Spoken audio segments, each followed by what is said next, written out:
Hello, and welcome to my presentation, Animated Activism in Disney's Moana, an Elementary Lesson, or Moana is Not Subtle About Climate Change.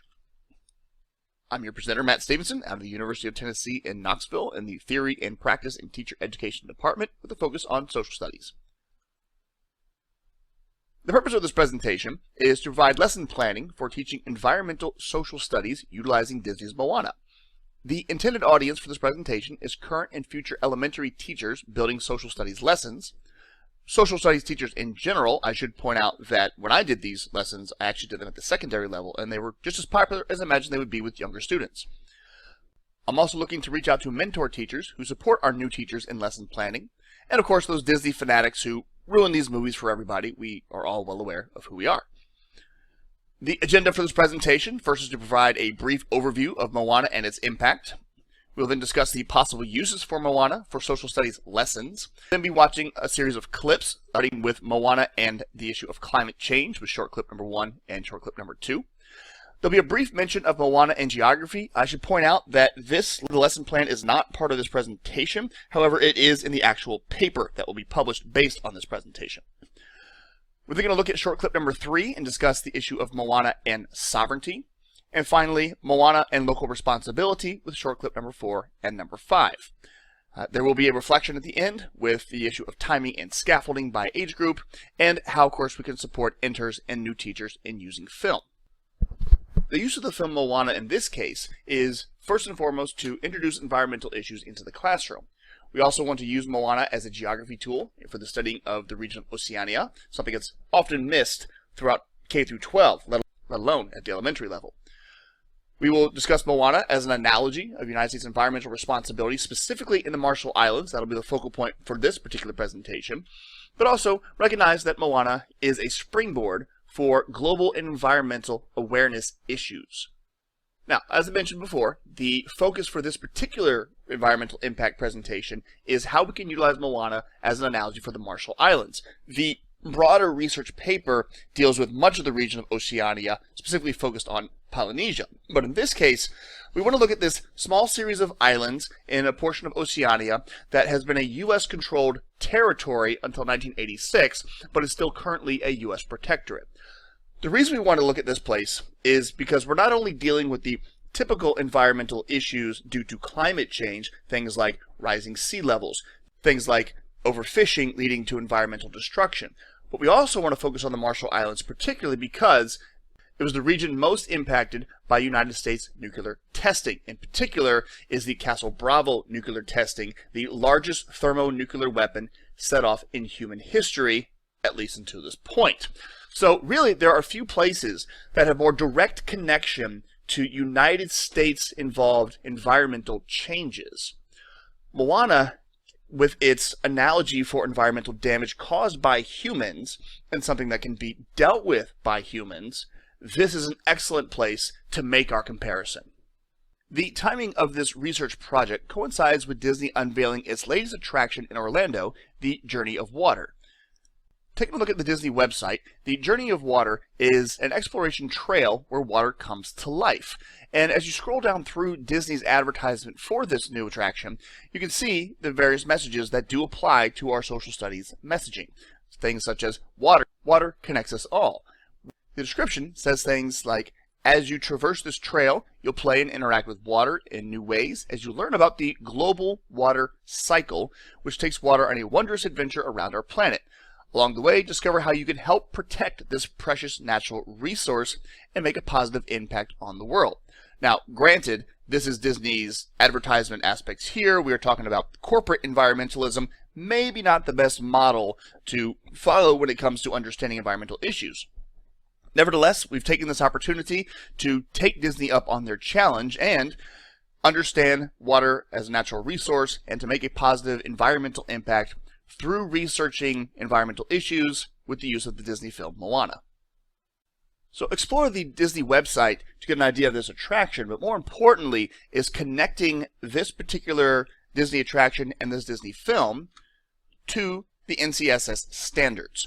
And if you look at the standards, the national standards for social studies, you can see by the examples laid out here that there are a number of lessons planned for, as it says, the end of 2nd grade, the end of 5th grade, the end of 8th grade, in the end of 12th grade when it comes to understanding and evaluating the impact of human interactions with the environment. In particular, I want to highlight the D2 Geography 5.9-12, which evaluates how political and economic decisions throughout time have influenced cultural and environmental characteristics of various places and regions, as well as the D2 Geography 6.9-12, evaluate the impact of human settlement activities on the environmental and cultural characteristics of specific places and regions. Now, granted, these are standards that are meant for the secondary classroom, and that's once again where Moana can fit in very well.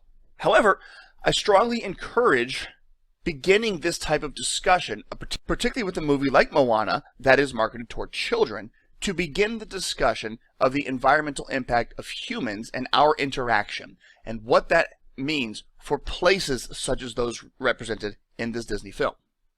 With that, we turn to our first clip.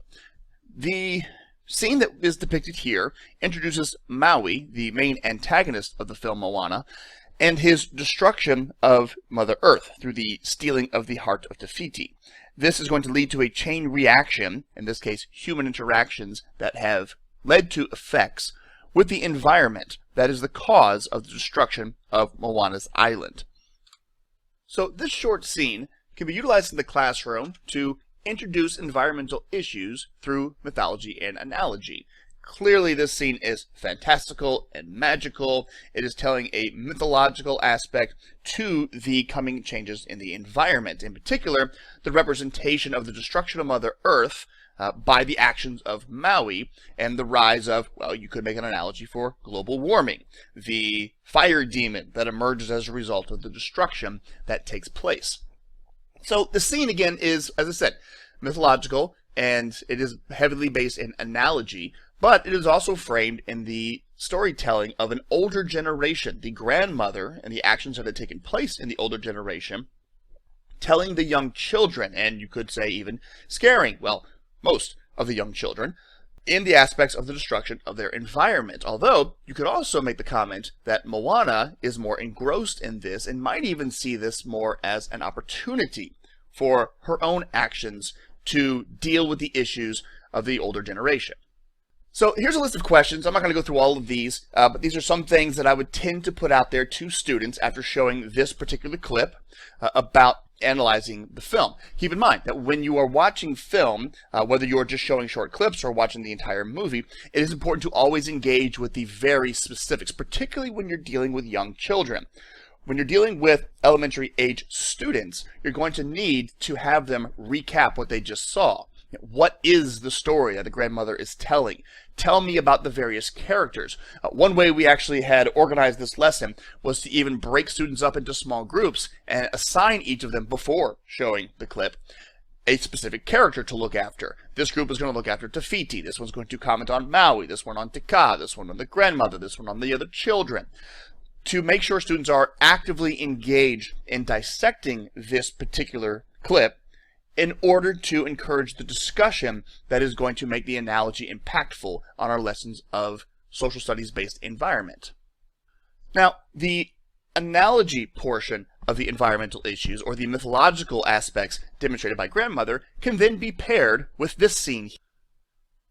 So, this scene clearly gives environmental issues with more real-world concern. We have Moana, who is being directly confronted with the issues of, say, diseased coconuts, being confronted with issues of missing fish, you could say a somewhat problematic chicken. These are the kinds of things that are going to be real-world concerns that bring the mythological aspects of grandmother's story to practical realities. And once again, this is an opportunity for discussion in the classroom. So here, once again, are a series of questions that we tend to ask. Have students identify what are the specific problems being seen in this particular clip. What does this imply when it comes to the depletion of natural resources? Those kinds of things. But the one that I really enjoy discussing with students, I want to throw out to you guys here, is what do you make of that chicken Hey Hey? Because again, definitely something wrong with this chicken, and he is, in this film, comic relief. But I think you can go even deeper with this, especially if you start comparing the issues with Motunui, this mythical island of Moana, with real-world issues in much of Polynesia, particularly places like the Marshall Islands. Taking a look at our first website here, the nuclearmuseum.org of the Marshall Islands, this website demonstrates the Atomic Heritage Foundation's analysis of United States involvement in the Marshall Islands. This is an excellent primary source for you to direct your students. The United States was granted administrative control over the Marshall Islands post-World War II by the United Nations.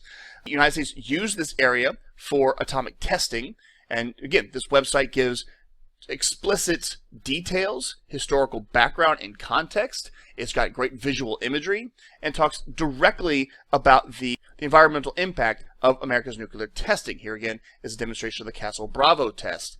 But in particular, it makes it very humanizing by talking about its impact on the Marshallese population. So an excellent primary source for you to utilize in order to bring attention to the United States involvement in this particular region.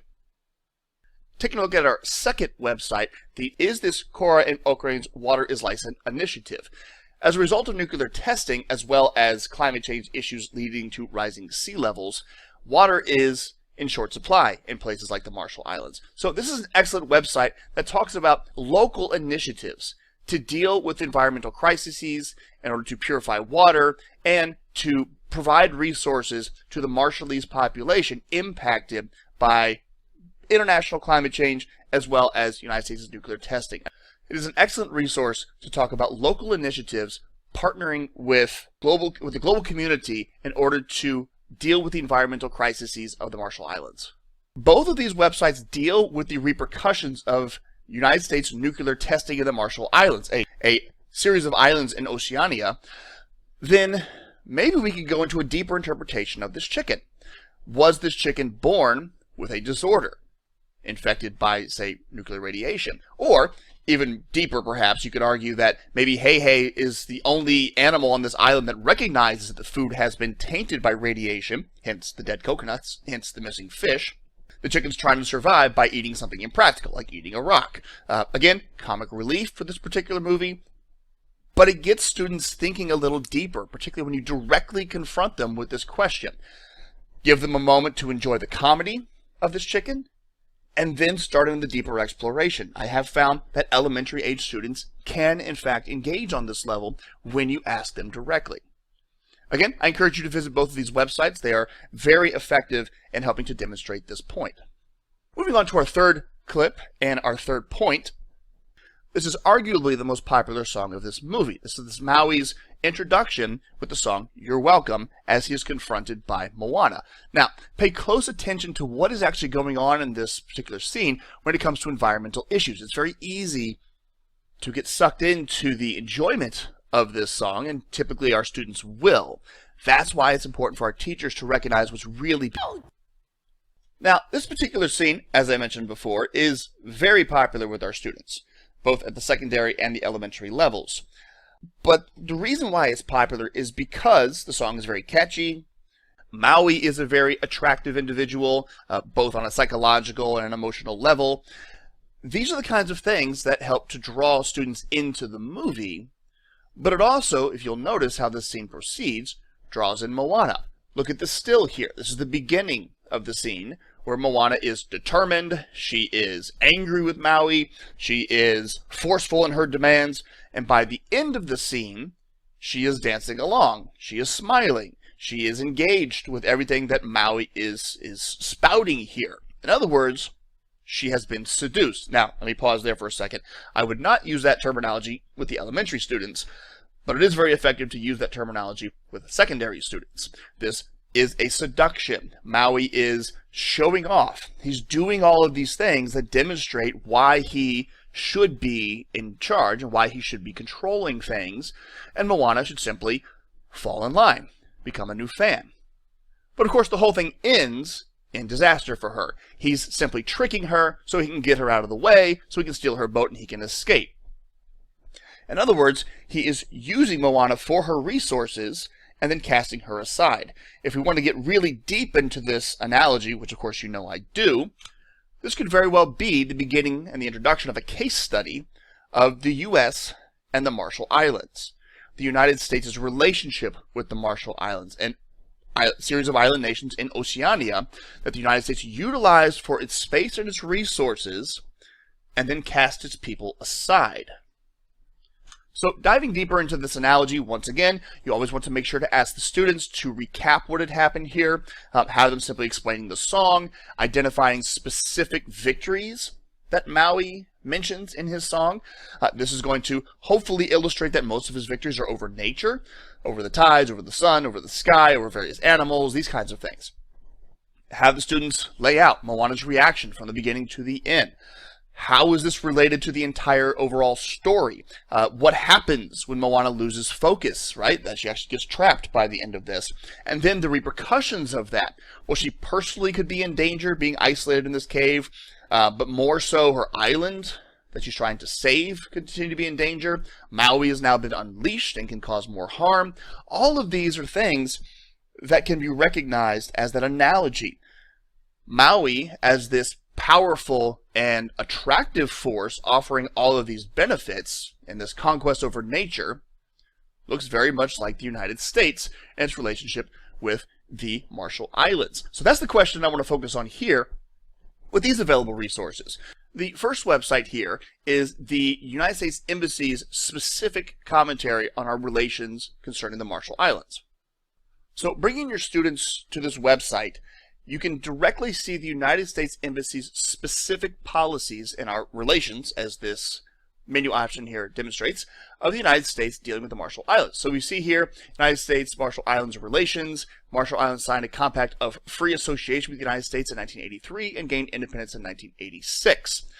This is a great conversation point to bring up with your students dealing with the issue of sovereignty, the United States' control in the Marshall Islands, and perhaps making comparisons with, say, American Samoa or Hawaii, all regions of Oceania where the United States has had direct political control.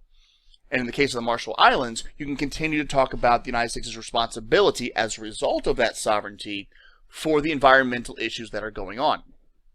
The second website here talks about the United States' direct economic control of the Marshall Islands and our continued support for the Marshallese population. Bringing your students to this website, we are now dealing directly with the United States State Department, talking about the relations with the Marshall Islands.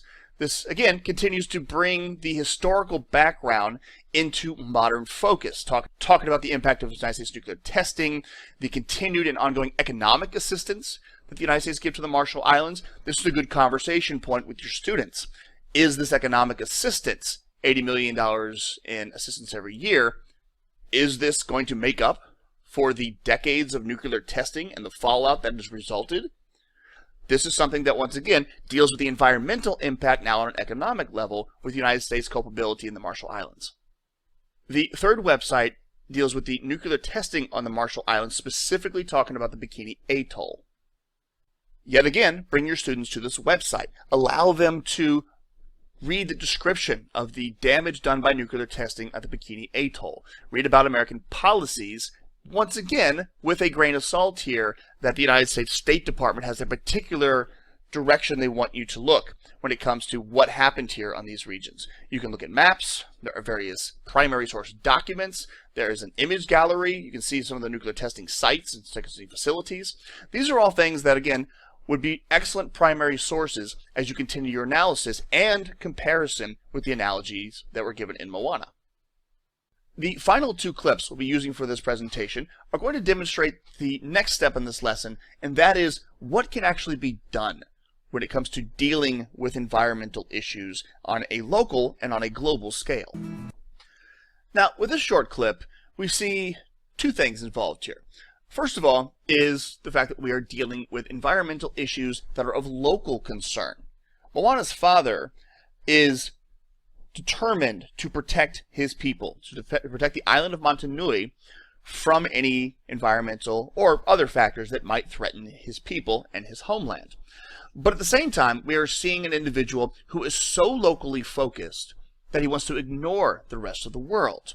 So when we show this little clip, we can start talking about, once again, getting your students to engage directly with the scene. What is symbolized by Moana placing her stone? Well, they've raised the island a little bit higher, but this is the chief's solution to things such as climate change and rising water levels that threaten places like, say, the the Marshall Islands, and other places of Oceania.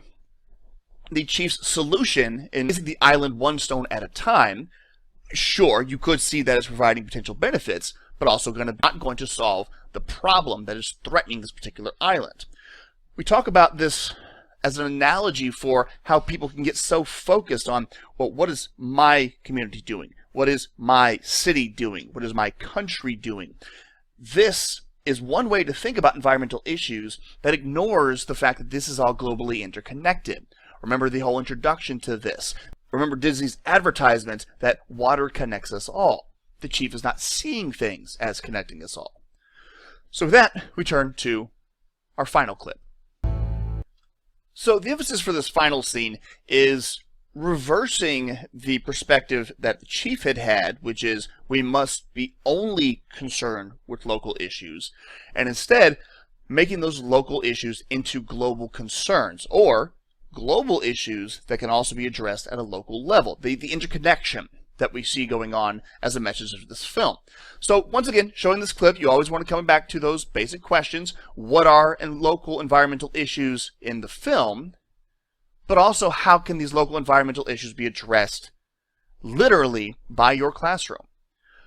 The summative aspect to this lesson should deal with local environmental activism that your students can become aware of, can come to understand that all environmental issues deal with local concerns and are connected by a global series of issues. So one of the best resources that I've found for this is the In-State Summaries website. This is excellent to allow your students to explore this website. What this site allows you to do is select a state. So let's say your students live in Florida. You can click on Florida and you can see specific elements dealing with climate change and environmental issues in Florida. Key messages, the overall narrative, and various resources for download. So just browsing down, you can see aspects of temperature change. You can see various charts and graphs that talk about projected temperature change, that talk about the very hot versus freezing nights. Now again, it's Florida, you're not going to have very many freezing nights, but it does happen. And of course, specific to Florida is going to be things like, for instance, total hurricane events that have occurred in Florida. You can see the processes of the impact of climate change in this particular state.